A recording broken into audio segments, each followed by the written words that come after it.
the animator was having fun here spinning things. And so here, what I found is that this constant that was found in Titicaca, this constant of, the tetrahedron relationship to the sphere, matched the mathematical constant that Buckminster Fuller, everybody knows who Buckminster Fuller is? Yes?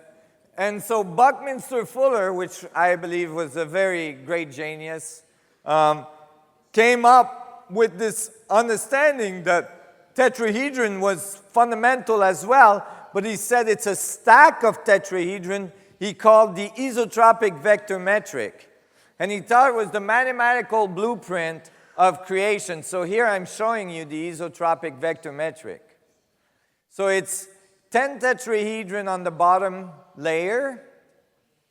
There's 6 tetrahedron on the second layer. And then there's 3 on the third layer and 1 on top. You get a large tetrahedron out of it.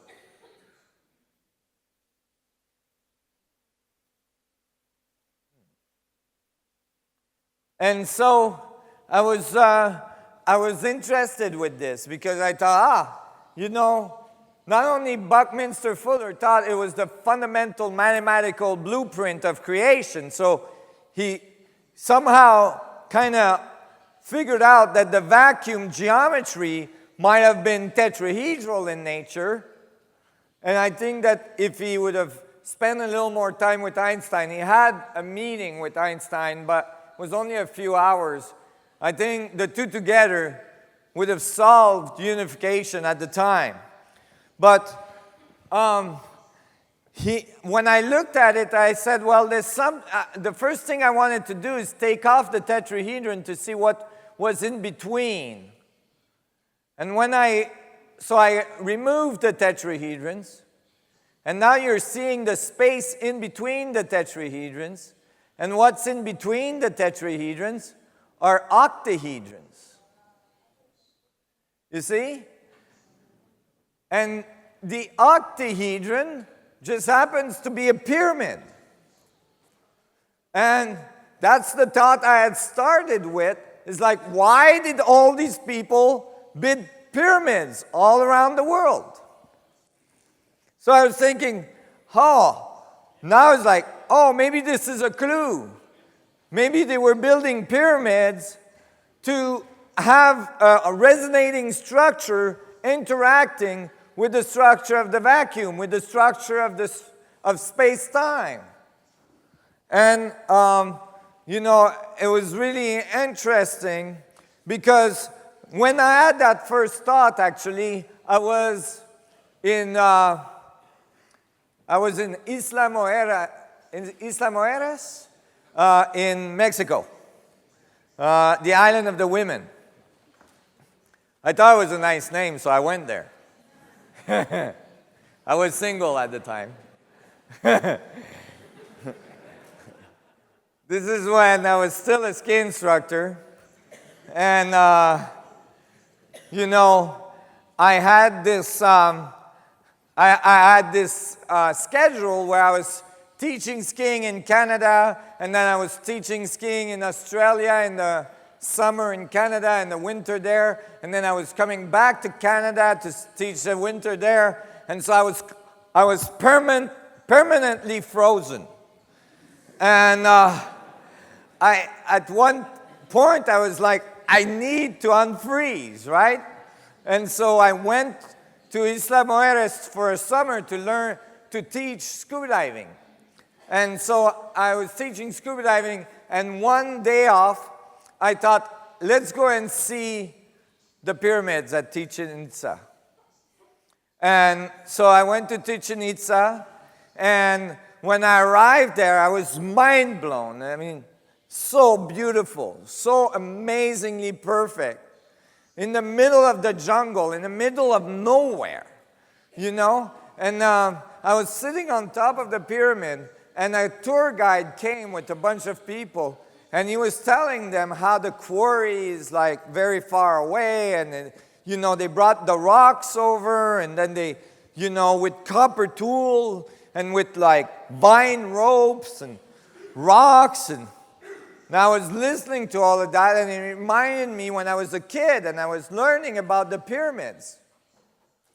And I was learning that, like, that was what they were telling us in the schools about how the pyramids were built. It was like hundreds of thousands of slaves with vine ropes and all this. And to me, that didn't sound quite right. So I was really excited when I realized that inside the isotropic vector metric was pyramids.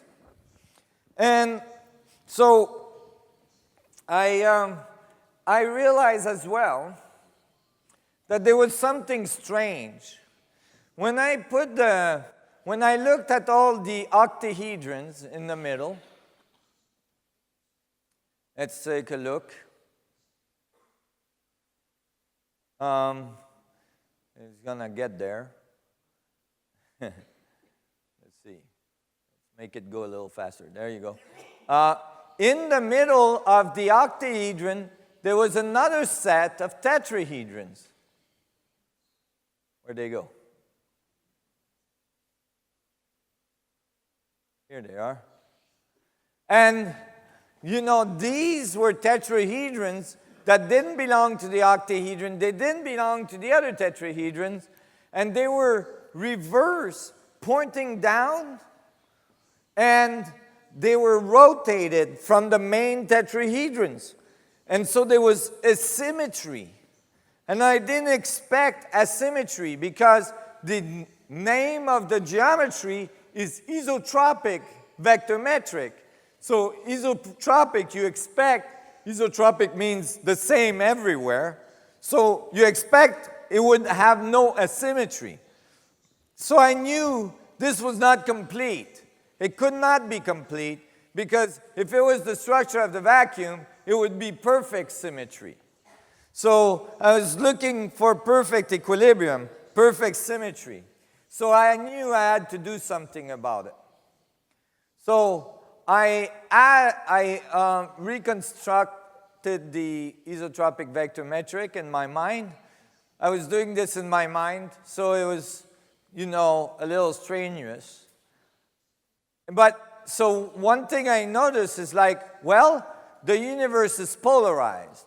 Male, female, white and black. So there must be two isotropic vector metric. And they must be opposite from each other. They must be rotated from each other so that they are polarized. So now I rotated one relative to the other. And now I had two isotropic vector metric. But you see, now I had another problem. It's hard to see, but you see, now I have an egg shape instead of a sphere, instead of a perfect double torus structure. I have an egg shape. So I was like, that doesn't work because the universe makes spheres. So I was thinking, or double toruses. So I'm thinking, well, maybe I need to push one into the other. And that took me a while to figure out because I didn't want to distort any of the tetrahedrons. I didn't want to have the middle become a big mess. I didn't want to have some weird geometry in the middle that didn't mean anything. But eventually I figured it out in my little head how they would fit into each other. And I went, oh, okay, actually, when you put the two together so that they produce a perfect sphere, the geometries in the middle, the tetrahedrons that were in the middle, that didn't seem to fit in, that was the asymmetry, was actually the tetrahedrons to receive their reverse metric. So that when you push the two together to produce a perfect sphere, the geometry in the middle became, okay, they were having fun with spin. Hello. Oh, there we go. The geometry in the middle became the only geometry in perfect equilibrium. This, I'm removing the other tetrahedron so you can see what's in the middle. So that, you see, those spaces that were in the middle that were reversed, that I didn't know what they were for, they were there to accept the reverse metric. And when the two polarities came together to produce the perfect boundary condition, right, like the male and female coming together, the geometry resulting in the middle is called a cube octahedron. And it was nicknamed by Buckminster Fuller as the vector equilibrium. The only geometry in full equilibrium in all vector possibility. Because you see, the vectors to the middle are exactly the same length as the vectors on the edge. So you get perfect equilibrium. There's no other geometry like this. 12 vectors coming together to produce singularity, to produce perfect stillness, perfect equilibrium. You can test this yourself by using your bicycle wheel. If you remove spokes from your bicycle wheel, you can remove spokes all the way down to 12. You know, if you're removing two opposite spokes at the same time every time, you can go all the way down to 12. And at 12 spokes, you can still ride your bicycle. But if you go down to 11, if you go down to 10, anything below 12, then the wheel will collapse if you try to ride it. Right? It's the minimum amount of vectors for perfect equilibrium.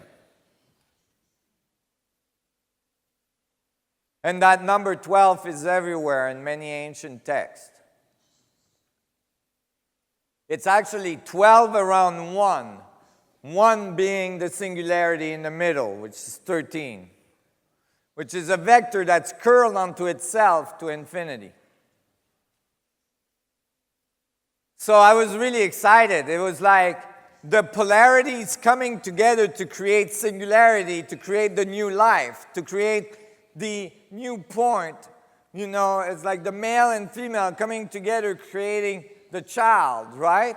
The singularity, the new life, and the point of absolute stillness.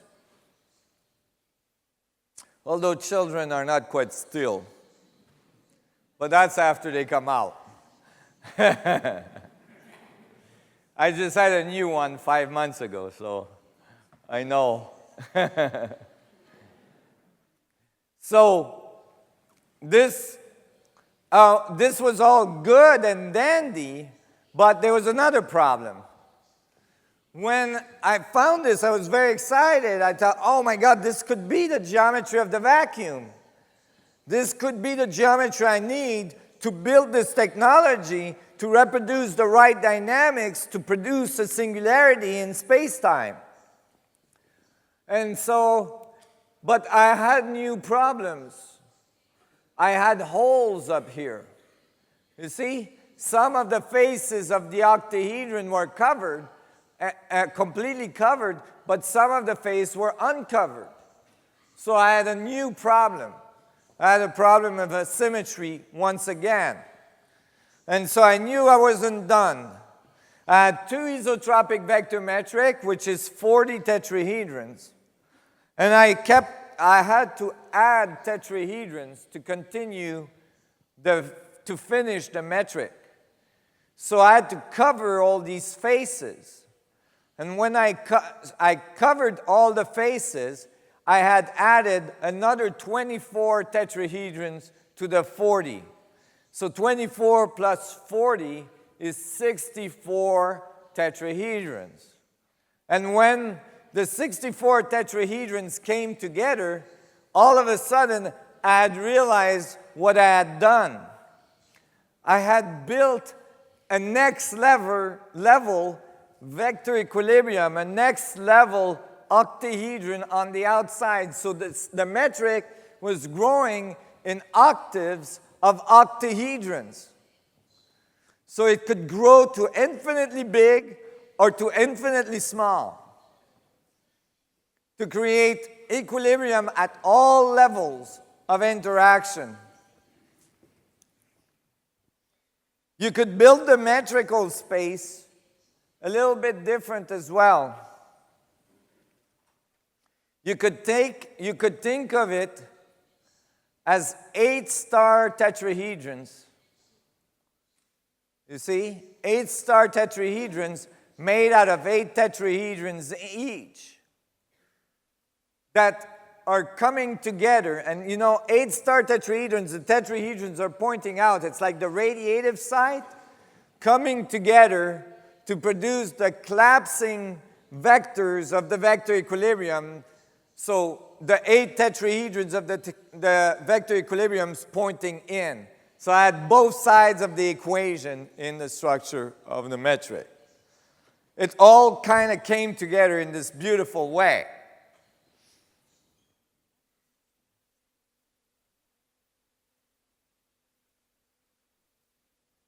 And I thought, that's it. This has got to be the geometry of the vacuum. The other thing is that it grows in perfect octave, like musical notes. Each next size cube octahedron is half the distance in radius as the original one. So it grows like musical note. It's like the vacuum is like a big musical instrument that seeks, you know, equilibrium at various scales. And so I was very excited about that. I know it might sound strange to you, but it was exciting to me. I thought this has got to be the vacuum structure.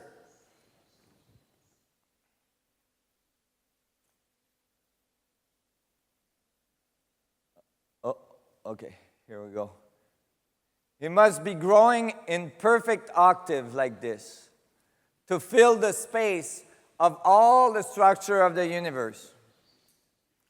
And from it, the double torus emerge because these structures are collapsible. When you collapse them, they produce a double torus. We eventually wrote the math for this. And it was hard for people to visualize that. So we did a little animation so you can see how the double torus come out of it. Now this is a kind of a rough animation because it's not quite like that. I'm working on a better one to describe it. But here you're going to see the linear geometry of the structure of the vacuum come together to produce the double torus. You see, when they come together, each one producing a torus, now you have the double torus. Here's the 24 other tetrahedrons. And here we're going to roughly show how the geometry actually rotates to collapse to produce the dynamics, the spin of the double torus. And here we are representing the matter production that's occurring at the center of the system.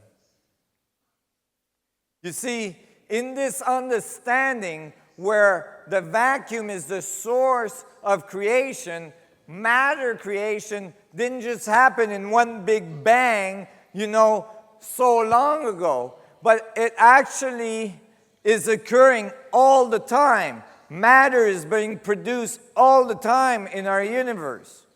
This is why we are expanding and accelerating. Our universe is accelerating this constant matter production because the universe is constantly learning. So there's constant new information occurring everywhere all the time.